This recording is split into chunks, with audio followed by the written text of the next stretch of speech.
तो तस्वीर साफ हो चुकी है। अनुच्छेद 370 हटाने का केंद्र का फैसला सही है। अनुच्छेद 370 हटाने का फैसला बरकरार रहेगा। मतलब जम्मू कश्मीर में एक तरीके से जो स्टेटस को है वो बना रहेगा। अनुच्छेद 370 जिस तरीके से हटाया गया वो तरीका बिल्कुल सही था। जो कहा जा रहा था कि साहब जब विधानसभा भंग है और जब राष्ट्रपति शासन लगा हुआ है तो फिर आखिरकार कैसे यह फैसला लिया जा सकता है। तो इस मामले में विस्तार से राष्ट्रपति की शक्तियों से लेकर किस तरीके से राज्य की जगह केंद्र फैसला ले सकता है, इन तमाम बातों को अपने फैसले में रेखांकित सुप्रीम कोर्ट ने किया है, जिसके बारे में विस्तार से जानकारी देंगे हमारे सहयोगी निपुण सहगल को। आप देख रहे हैं खुद कोर्ट रूम में मौजूद थे। सीधे चलते हैं निपुण के पास। निपुण। बिल्कुल रोमाना, देखिए जब फैसला आने से पहले मैंने दर्शकों को बताया था कि 3 सवालों पर गौर करना है हमें। पहला, क्या 370 एक स्थायी व्यवस्था थी, क्योंकि यह दलील दी गई थी कि 370 को हटाने न हटाने बदलाव करने का फैसला जम्मू कश्मीर संविधान सभा की सिफारिश के बाद हो सकता था और वो संविधान सभा 1957 में खत्म हो गई थी, यानी 370 स्थायी हो गया। ये दलील दी गई थी। सुप्रीम कोर्ट ने इस दलील को खारिज कर दिया है। कहा 370 कोई स्थायी व्यवस्था नहीं थी, वो एक अस्थायी व्यवस्था थी और अगर संविधान सभा जम्मू कश्मीर की 1957 में खत्म हो गई, इससे राष्ट्रपति की शक्तियों को कोई फर्क नहीं पड़ता है। यानी राष्ट्रपति बदलाव कर सकते थे, संविधान सभा की सिफारिश होने या न होने का कोई मतलब नहीं है। दूसरा सवाल कि अगर इसको हटाया गया, अगर ये स्थायी नहीं था, अस्थायी था और इसको हटाया गया, तो क्या हटाने की प्रक्रिया सही थी? यानी वहां राष्ट्रपति शासन लगा था, वहां पर विधानसभा भी नहीं थी राज्य में और विधानसभा ने भी सिफारिश नहीं की थी। ऐसे में केंद्र सरकार ने अपनी तरफ से हटा दिया। क्या ये सही था? सुप्रीम कोर्ट ने कहा हाँ ये सही था।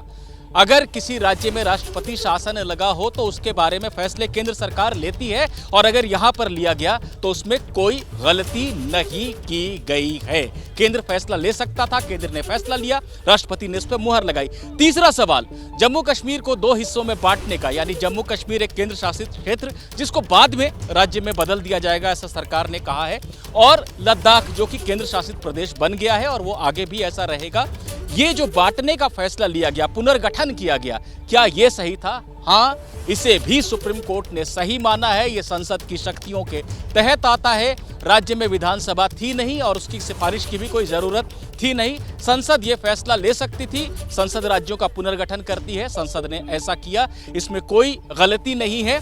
चूंकि जम्मू कश्मीर को एक केंद्र शासित क्षेत्र विधानसभा सहित बनाया जाना, ऐसा प्रस्ताव केंद्र ने ही दिया है। ऐसे में सुप्रीम कोर्ट ने कहा है कि वहां पर 30 सितंबर 2024 से पहले विधानसभा तो बड़ी जानकारी जी निपुण जी कहिए। फैसला लीजिए। बिल्कुल, तो ये जो पूरी स्थिति थी, जो केंद्र सरकार ने जो फैसले लिए हैं उसको सुप्रीम कोर्ट ने अक्षरशः अपहोल्ड किया है और कोई उसमें बदलाव नहीं किया गया है। सिर्फ एक ताकीद की है, एक बात कही है अपनी तरफ से कि अगर विधानसभा चुनाव आप करवाना चाहते हैं तो सितंबर 2024 से पहले उसे करवा लीजिए और राज्य का दर्जा देना चाहते हैं तो उस पर भी फैसला लीजिए जब उचित समय आए तो। लेकिन 370 हट गया है, वो अस्थायी था, उसकी अब कोई जरूरत नहीं है। जम्मू कश्मीर के संविधान का अब कोई महत्व तो नहीं रह गया है और जब वो था तब भी वो भारत के संविधान से नीचे था, उसका दर्जा नीचे था। उसका हवाला देकर कोई भारत कि संसद को या राष्ट्रपति को कोई काम करने से नहीं रोका जा सकता था। सुप्रीम कोर्ट ने इसे साफ साफ कहा है। बिल्कुल, तो कुल मिलाकर निपुण सहगल 370 बनाए रखा जाए जम्मू कश्मीर में, इसको लेकर जो दलीलें दी जा रही थी सिलसिलेवार तरीके से, हर उस दलील को सुप्रीम कोर्ट ने खारिज किया है। जिसमें सबसे बड़ी बात यह कही जा रही थी कि साहब जम्मू कश्मीर का जो विलय है वो तो हुआ ही विशेष परिस्थितियों में था, इसीलिए इसका अलग दर्जा सही। तो वहां पर राजा हरि सिंह और जिस तरीके से एक सेशन हुआ है उसके बाद जम्मू कश्मीर भारत का अभिन्न अंग, यह कहकर सुप्रीम कोर्ट ने तस्वीर साफ की। एक एक बिंदु पर बात कर लेते हैं निपुण। बिल्कुल बिल्कुल, सुप्रीम कोर्ट ने यह कहा है कि आप विशेष परिस्थितियां और तमाम जो बातें कह रहे हैं वो भी यही साबित करती हैं कि विशेष परिस्थितियां शायद रही होंगी तो एक अस्थायी व्यवस्था 370 के तहत दी गई, लेकिन इसे स्थायी नहीं कहा जा सकता है। 370 एक अस्थायी व्यवस्था थी और जिस वक्त राजा हरि सिंह ने भारत के साथ विलय के समझौते पर, उसी समय जम्मू कश्मीर की संप्रभुता खत्म हो गई। अब आप कोई अलग से दर्जा नहीं कि आपके बारे में अलग से फैसला लिया जाएगा, आपसे भी पूछना जरूरी है, ऐसा कुछ नहीं है। तो आपने विलय समझौते पर जब दस्तखत किए तो संप्रभुता खत्म हो गई और भारत की संसद को पूरा अधिकार है कि जो भी कानून आपके बारे में बनाए जाने हैं वो बना सके। बिल्कुल, मैं लौटूंगी आपके पास। और वो जो कहा जा रहा था ना कि साहब अनुच्छेद 370 इसको हटा कैसे सकते हैं, ये कोई टेम्पररी प्रोविजन थोड़ी है, ये तो संविधान सभा खत्म होने के बाद परमानेंट हो गया, इस पर तो मोहर लग गई है, पत्थर की लकीर हो गई है, इसको कैसे सुप्रीम कोर्ट ने खारिज किया? ये जानकारी आगे दर्शकों को दीजिएगा, लेकिन पहले जरा जल्दी से सीधे जम्मू कश्मीर लेकर चलेंगे। श्रीनगर से हमारे सहयोगी आसिफ कुरैशी इस वक्त मौजूद है और जरा जानता है आसिफ कुरैशी से, फैसले की खबर जम्मू कश्मीर में पहुंच गई है, रिएक्शंस किस तरीके के मिल रहे हैं आसिफ?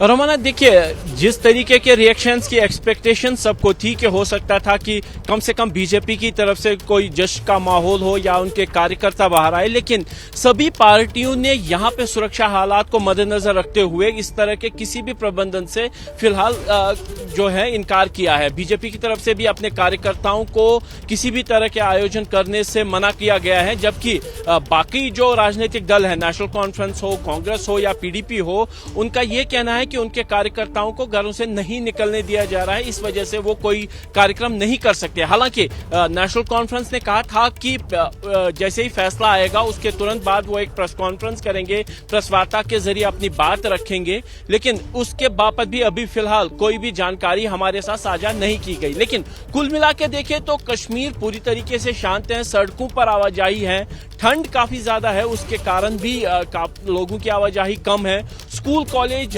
15 दिन पहले ही विंटर वेकेशंस के चलते बंद कर दिए गए थे। यूनिवर्सिटी भी आज के लिए एक दिन के लिए स्थगित रखी गई क्लास वर्क, इसीलिए लोगों की आवाजाही सड़कों पर तो थोड़ी सी कम है। लेकिन कहीं ना कहीं कुछ लोगों को जहां यह उम्मीद थी कि सुप्रीम कोर्ट की तरफ से शायद उनके हक में फैसला आएगा, वो उनमें तो निराशा है। लेकिन जो लोग ये समझते थे कि सुप्रीम कोर्ट की तरफ से इस तरीके का फैसला आना है, उनकी तरफ से जो है खुशी का इजहार तो किया गया है, लेकिन सुरक्षा हालात के मद्देनजर और जम्मू कश्मीर पुलिस की एडवाइजरी के चलते ना तो सोशल मीडिया के जरिए ही और ना ही कहीं जगह एकजुट होकर लोग इस बाबत कोई बात करने को तैयार है। हालांकि दबे लफ्जों में ही सही कुछ लोगों की तरफ से इसका स्वागत भी हो रहा है, कुछ लोगों की तरफ से विरोध भी हो रहा है। इंतजामों के बीच जो प्रतिक्रियाएं निकल कर आ रही हैं वो बहुत ही संयमित अंदाज में, चाहे वो खुशी की हो या फिर इस फैसले से जो लोग सहमत नहीं हैं, जो इत्तेफाक नहीं रखते हैं, चाहे उनकी प्रतिक्रियाएं हो, बहुत ही संयमित अंदाज में प्रतिक्रियाएं जम्मू कश्मीर में सामने आ रही हैं। इस बीच जल्दी से एक बार फिर से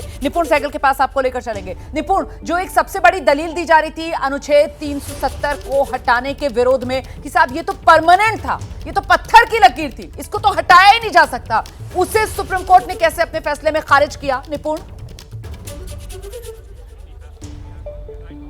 बिल्कुल, सुप्रीम कोर्ट ने यही कहा है कि यह कोई पत्थर की लकीर नहीं थी।